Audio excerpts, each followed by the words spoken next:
Hello friend, मैं पुष्पांजलि कुमारी आप लोगों के सामने क्लास 10 केमिस्ट्री का फर्स्ट चैप्टर का ये चौथा लेक्चर लेके आई हूँ। आई होप कि आप लोगों ने तीनों लेक्चर देखा होगा और आप लोगों को बहुत फ़ायदा हुआ होगा। तो चलिए, पिछले लेक्चर में एक टॉपिक छूट गया था, उसी पे हम चर्चा करते हैं। जैसा कि आप देख रहे हैं, चैप्टर का नाम रासायनिक अभिक्रिया एवं समीकरण है, chemical reactions and equation, class 10 का केमिस्ट्री है। पहला टॉपिक हम बता दिए थे, रासायनिक समीकरण क्या होता है, रासायनिक समीकरण लिखने के नियम क्या होते हैं, संतुलित रासायनिक समीकरण क्या होता है और असंतुलित रासायनिक समीकरण क्या होता है। ये चारों चीज़ें पिछले लेक्चर में हो चुकी है। आज के टॉपिक पे हम फोकस करते हैं रासायनिक समीकरण को संतुलित कैसे करना है, कैसे करना है और क्यों करना है। तो पहले हम जान लेते हैं कि रासायनिक समीकरण को अगर हम असंतुलित फॉर्म में ही लिखें, यहाँ तो ये संतुलित रासायनिक समीकरण हो गया, ये भी संतुलित रासायनिक समीकरण है, लेकिन एक समीकरण यहाँ पे नीचे जो है ये H2 + O2 H2, ये असंतुलित रासायनिक समीकरण है। तो अगर हम इसको ऐसे ही छोड़ दें, इसी तरीके से हम रसायन शास्त्र में उपयोग करें तो क्या होगा, तो ये गलत होगा। ऐसा इसलिए होगा क्योंकि रसायन शास्त्र में आप जैसा कि जानते हैं लेवॉइजियर या लवाव्जे, कहीं कहीं लवाजे या कहीं कहीं लेवॉइजियर लिखा रहता है। इसे मॉडर्न केमिस्ट्री का पिता कहा जाता है, यानी he is known as the father of modern chemistry. तो इसने ही 1774 ईस्वी में एक नियम दिया था जिसे कहते हैं पदार्थ की अनस्वरता का नियम। इसे कहते हैं पदार्थ की अनस्वरता का नियम या फिर द्रव्यमान संरक्षण का नियम, द्रव्यमान संरक्षण का नियम। इसे इंग्लिश में कहते हैं law of conservation of mass, law of conservation of mass. ये चीज़ें आपको +1 में पढ़ना है, यानी 11वीं क्लास में पढ़ना है। तो ये नियम दिया था लवाजे। तो इस नियम में उन्होंने कहा था कि किसी भी सामान्य अभिक्रिया में किसी पदार्थ का ना तो निर्माण होता है और ना ही नाश होता है, यानी कि किसी अभिक्रिया के उपरांत, ऐसा समझ सकते हैं, अभिक्रिया के उपरांत अभिकारक का कुल द्रव्यमान प्रतिफल के कुल द्रव्यमान के बराबर होता है। ऐसा लवाजे या लेवॉइजियर ने 1774 में पदार्थ की अनस्वरता के नियम के अनुसार या फिर द्रव्यमान संरक्षण के नियम के अनुसार कहा था। ये नियम आगे पढ़ना है, यानी कि रासायनिक अभिक्रिया में इसका मतलब हो गया कि दोनों तरफ, इधर लेफ्ट में और राइट में, दोनों तरफ परमाणुओं की संख्या समान होनी चाहिए। तो इसी नियम के तहत, इसी नियम को सही साबित करने के लिए हम लोग समीकरण को संतुलित करते हैं। अगर संतुलित नहीं करें तो पदार्थ की अनस्वरता के नियम के अनुसार वैसे समीकरण का उपयोग नहीं होगा और रसायन शास्त्र में वो गलत साबित हो जाएगा। तो अब और भी इम्पोर्टेंट बात ये बताया जा चुका है पहले कि रासायनिक समीकरण में तीर चिन्ह के बाईं तरफ और दाएं तरफ, दोनों तरफ परमाणुओं की संख्या समान होती है। अतः रासायनिक समीकरण का संतुलन द्रव्यमान की अनस्वरता के नियम के अनुसार आधारित होता है। अब रिएक्शन की अगर हम बात करें, रासायनिक अभिक्रिया की अगर हम बात करें, तो इसमें परमाणु जो होता है वो अपना पार्टनर चेंज करके दूसरा पदार्थ बनाता है, लेकिन परमाणु विलुप्त नहीं होता, यानी कि गायब नहीं होता, सिर्फ वो अपना पार्टनर चेंज करता है। तो इससे जाहिर हो रहा है कि किसी नए परमाणु का ना तो निर्माण होता है और ना ही नाश होता है। रासायनिक अभिक्रिया में यही होता है। और रासायनिक समीकरण को संतुलित करने में भी कुछ चीज़ों को ध्यान रखना बहुत जरूरी होता है। रासायनिक अभिक्रिया से संबंधित प्रत्येक पदार्थ के सूत्र और संकेत हमें ज्ञात होनी चाहिए। जिस भी चीज को रासायनिक अभिक्रिया हम ले रहे हैं उसका सिंबल और उसका मॉलिक्यूलर फार्मूला हमें पता होना चाहिए। जैसे कि हाइड्रोजन ऑक्सीजन लिए तो इसका हाइड्रोजन का सिंबल H होता है, ऑक्सीजन का O होता है, H2O का मॉलिक्यूलर फार्मूला यानी आणविक सूत्र H2O होता है, ये हमें पता होनी चाहिए। दूसरी बात है कि हम जो कुछ भी लिखते हैं इसमें उसके परमाणु की संख्या जो होती है उसे यहाँ नीचे लिखा जाता है, दाईं तरफ नीचे लिखा जाता है, यानी कि ऐसे 2H हम नहीं लिखेंगे। अगर H2 की बात हो रही तो 2H नहीं लिखेंगे, 2H का कुछ और ही मकसद हो जाता है और H2 का कुछ और ही मकसद हो जाता है, दोनों अलग अलग पर्पज के लिए लिखे जाते हैं। अब रासायनिक समीकरण को संतुलित करने का एक विधि होता है जिसे हीट एंड ट्रायल मेथड कहा जाता है। हीट एंड ट्रायल मेथड, इस पेज में आई होप कि जगह कम बच रही है।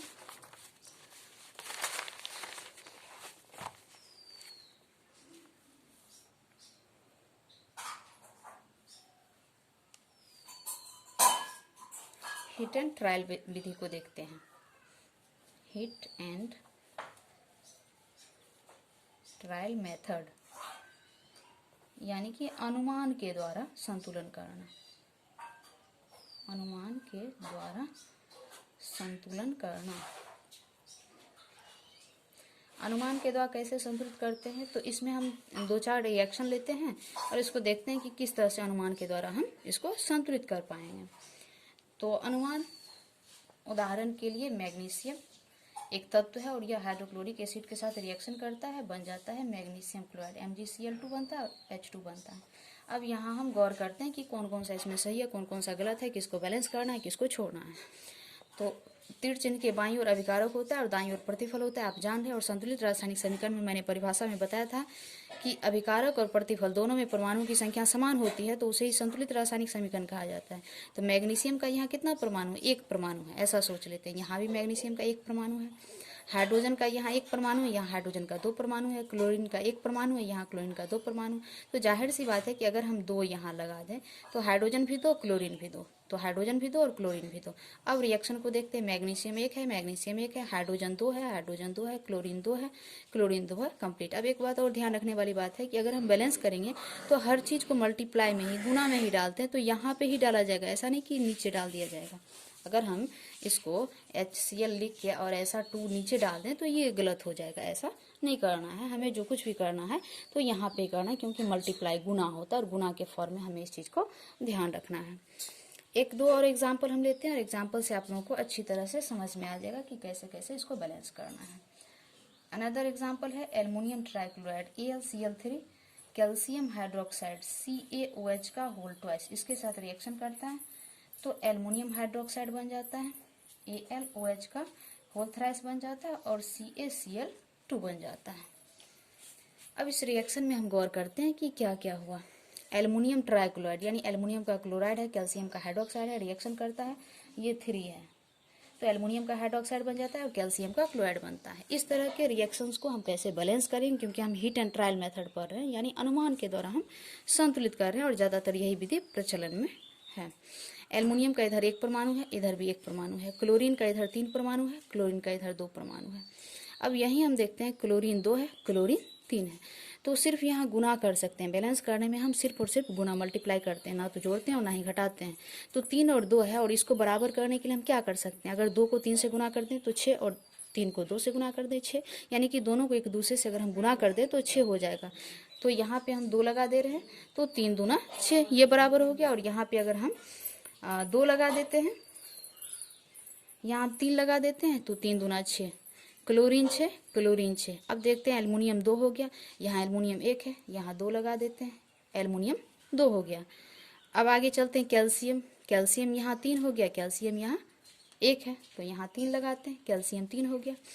अब हाइड्रोक्साइड की बात करते हैं। हाइड्रोक्साइड यहाँ 3 दूना 6, ये ब्रैकेट के अंदर जो हो गया, ये OH ब्रैकेट के अंदर जो है, ये टोटल ये 2 से गुना हो जाता है। 3 दूना 6 यानी ऑक्सीजन भी 3 हो गया और हाइड्रोजन भी 3 है, तो ये दोनों 3 यहाँ 2 से गुना हो जाएगा, तो ये 6 हो गया, OH 6 हो गया, यहाँ भी OH 3 दूना 6। तो एक बार हम फिर से चेक कर लेते हैं कि ये समीकरण संतुलित हुआ या नहीं हुआ। एल्युमिनियम 2 है, एल्युमिनियम 2 है, क्लोरीन 2 3 6, क्लोरीन यहाँ पे, यहाँ Cl2 है, क्लोरीन Cl2 है यहाँ पे, 3 दूना 6।